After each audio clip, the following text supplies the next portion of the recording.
दोस्तों, श्रीमद् भगवद गीता, जिसे हिंदू धर्म में अत्यंत पवित्र ग्रंथ माना जाता है, ऐसा विश्वास है कि इसका अध्ययन जीवन में सुख, शांति और आत्मज्ञान की प्राप्ति कराता है। वहीं दूसरी ओर मुस्लिम धर्म में कुरान शरीफ को अल्लाह का वचन और इस्लाम का सबसे पवित्र ग्रंथ माना जाता है, जो हर मुसलमान के लिए जीवन का मार्गदर्शन है। लेकिन दोस्तों, क्या आपने कभी सोचा है कि इन दोनों महान धर्म ग्रंथों में छुपा हुआ ऐसा कौन सा रहस्य है जो आज तक शायद किसी ने पूरी तरह से उजागर नहीं किया। लेकिन संत रामपाल जी महाराज ने गीता और कुरान दोनों से अद्भुत प्रमाण दिखाते हुए कुछ ऐसे गूढ़ रहस्य उजागर किए हैं, जिनका अनुसरण करने से न केवल सुख और शांति मिलेगी, बल्कि आत्मा को मोक्ष की प्राप्ति का मार्ग मिल जाएगा। तो आइए दोस्तों, बिना किसी देरी के जानते हैं उस अद्भुत रहस्य को। देखिए ये पूरी वीडियो अंत तक। यहाँ पे एक आध्यात्मिक प्रदर्शनी बनाई गई है।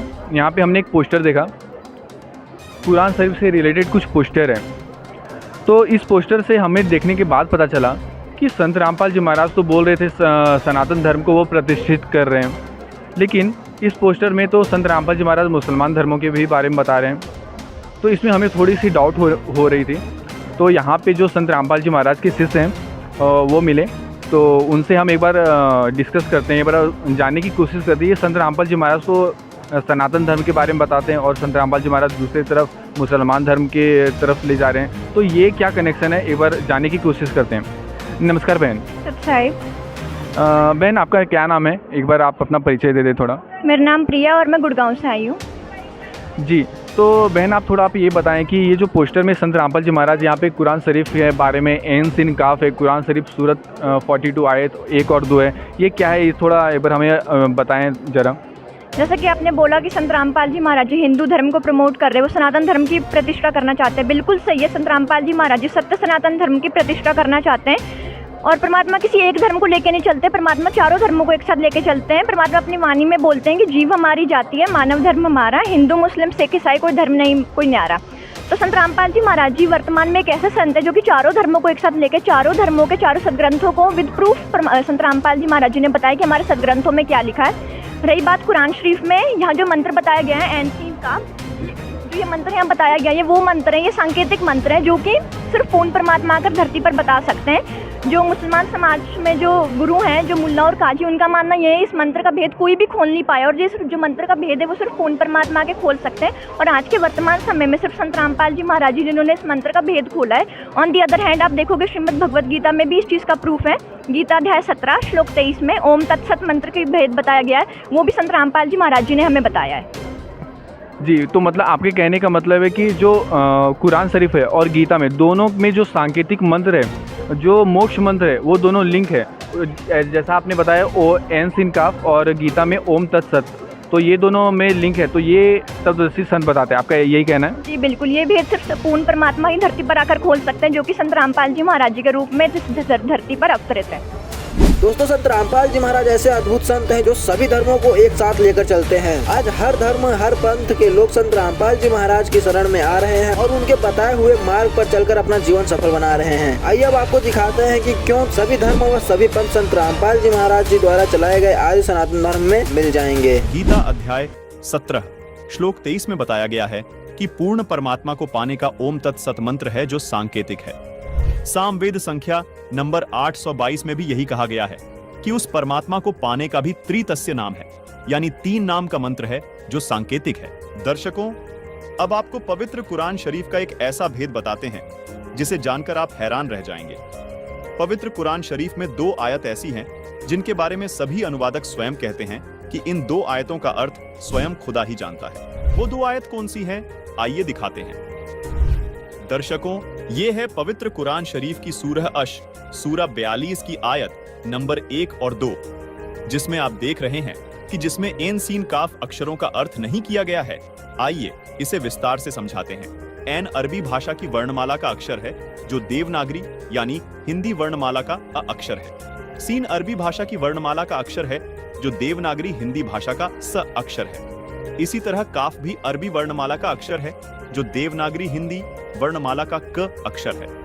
दर्शकों, यहाँ रहस्य की बात यह है कि जो गीता अध्याय 17 श्लोक 23 में परम अक्षर ब्रह्म यानी पूर्ण परमात्मा को पाने के जो ओम तत् सत मंत्र बताए हैं, उनके वास्तविक मंत्र के प्रथम अक्षर का संकेत है। जैसे ओम का पहला अक्षर अ है, कुरान शरीफ में इसी ओम को एन कहा है, यानी यह एन अक्षर ओम का कोड वर्ड है। इसी प्रकार जो तत् नाम है उसका वास्तविक मंत्र सोहम है, जिसको कुरान शरीफ में सीन कहा गया है, यानी स अक्षर सोहम शब्द का प्रथम अक्षर है, जो कुरान शरीफ में लिखे सीन अक्षर का कोड वर्ड है। इसी प्रकार कुरान शरीफ में बताया गया काफ मंत्र गीता में बताए गए तीसरे सत मंत्र के वास्तविक मंत्र का पहला अक्षर है, जो कोड वर्ड है। इसका खुलासा यहाँ नहीं किया जा सकता, ये केवल संत रामपाल जी महाराज ही बताएंगे।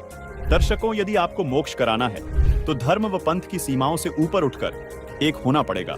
इस 3 नाम के मंत्र का जाप करना होगा। सूरत फुरकान 25 आयत 59 में कहा है कि जिस परमात्मा ने 6 दिन में सृष्टि की रचना की और 7वें दिन तख्त पर जा विराजा, वह स्वयं कबीर परमात्मा है।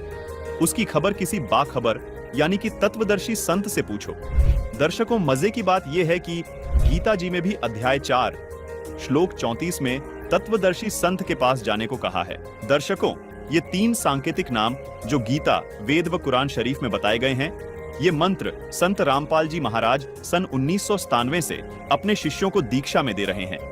एक और आश्चर्य की बात यह है दर्शकों, पवित्र कुरान शरीफ की सब आयतों का अर्थ अनुवादकों ने किया, परंतु सूरा 42 की आयत नंबर 1 और 2 का अर्थ किसी भी अनुवादक ने नहीं किया है।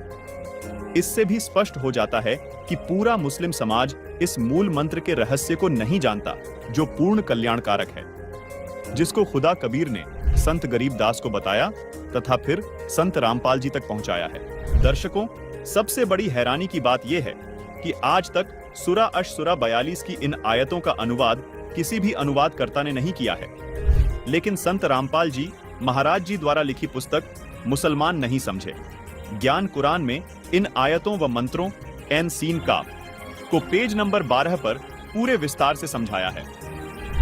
हमारी सभी मुसलमान भाइयों से अपील है कि कृपया संत रामपाल जी महाराज द्वारा लिखी ये पुस्तक मुसलमान नहीं समझे ज्ञान कुरान अवश्य पढ़ें व अपना जीवन धन्य बनाएं। गीता, वेद व कुरान में बताए गए ये सांकेतिक मंत्र केवल संत रामपाल जी महाराज के पास है, इसलिए सभी धर्म व सभी पंथ केवल संत रामपाल जी महाराज से ही नाम दीक्षा लेकर मोक्ष प्राप्त कर सकते हैं। संत रामपाल जी महाराज ये सांकेतिक मंत्र 1997 से अपने शिष्यों को दे रहे हैं, जिससे उनको अद्वितीय लाभ हो रहे हैं। संत रामपाल जी महाराज सूक्ष्म वेद से प्रमाणित करके बताते हैं कि जैसे हिंदू साहिबान अलग अलग समय पर अलग अलग देवताओं की स्तुति करते हैं, उसी प्रकार मुस्लिम भाई भी 5 समय की नमाज करते हैं, जो कि अल्लाह की स्तुति है। ये आरती और नमाज करना ग्लूकोज की तरह समझो, जो आपके मन और आत्मा को साफ रखता है, लेकिन जिससे भगवान अथवा अल्लाह की प्राप्ति होगी, जन्म मरण से छुटकारा मिलेगा, वो औषधि अथवा नाम मंत्र अलग है। नमाज और आरती करने से मोक्ष नहीं मिल सकता। मोक्ष प्राप्ति के सांकेतिक मंत्र गीता जी और कुरान शरीफ दोनों में लिखे हैं। गीता जी में जिनको ओम तत्सत लिखा है, उन्हीं को कुरान शरीफ में एन सीन काफ लिखा है। इन सांकेतिक अक्षरों के वास्तविक मंत्र संत रामपाल जी महाराज उपदेश देते समय अपने शिष्यों को देते हैं। इसके अलावा जो भी मंत्र जाप चाहे हिंदू धर्म में किए जाए या मुस्लिम धर्म में, वो व्यर्थ हैं। जैसे हिंदू धर्म के तथा कथित धर्म गुरु राधे राधे, ओम नमः शिवाय, हरे राम, हरे कृष्ण, ओम भगवते वासुदेवाय नमः मंत्र देते हैं। ओम नमो भगवते वासुदेवाय आप जपें, इसलिए शास्त्र विरुद्ध है। इसी प्रकार मुसलमान भाई कलमा पढ़ते हैं, उससे भी कोई लाभ नहीं होगा, क्योंकि वो कुरान में लिखे एन सीन काफ मंत्रों से मेल नहीं खाते। कुरान के अनुसार हक पूजा के यही 3 मंत्र हैं जो सांकेतिक है, जिनको केवल बाखबर ही बता सकता है। दर्शकों से हमारा निवेदन है कि यदि आपको मोक्ष चाहिए तो जो भक्ति संत रामपाल जी महाराज बता रहे हैं वो ही भक्ति करनी होगी, क्योंकि संत रामपाल जी महाराज के अतिरिक्त कोई भी तत्वदर्शी संत अथवा बाखबर इस पृथ्वी पर नहीं है। गीता में हमें तत्वदर्शी संत की पहचान के बारे में भी बताया गया है। गीता अध्याय 4 श्लोक 34 में कहा है कि उस तत्वदर्शी संत की शरण में जा जिससे हमें मोक्ष प्राप्त होगा, उनसे दंडवत प्रणाम कर, नम्रता पूर्वक प्रश्न कर। सेम एज इट इज हमें यहाँ कुरान शरीफ में भी बताया गया कि उस बाखबर की शरण में जा, और आज के समय में जो बाखबर है वो सिर्फ संत रामपाल जी महाराज जी है, जिनकी भक्ति से मोक्ष संभव है। जी, तो आप ये जो गूढ़ ज्ञान है, मुझे लगता है कि संत रामपाल जी महाराज से पहले आज कोई संत ने ऐसा ज्ञान नहीं दिया हो क्या? बिल्कुल बिल्कुल ऐसा ही है। संत रामपाल जी महाराज जी ने जो ज्ञान बताया आज तक कोई भी नहीं बता पाए, क्योंकि जो बाकी धर्मगुरु ने ज्ञान है ही नहीं, इनके पास अज्ञान है। संत रामपाल जी महाराज जी का जो ज्ञान है वो बिल्कुल शास्त्रों के अनुसार है। और आप देख सकते हो कि इंडिया में नहीं, ऑल ओवर दी वर्ल्ड संत रामपाल जी महाराज जी का ज्ञान फैल रहा है। लोग एक्सेप्ट कर रहे हैं, सच को देख रहे हैं, प्रूफ देख रहे हैं।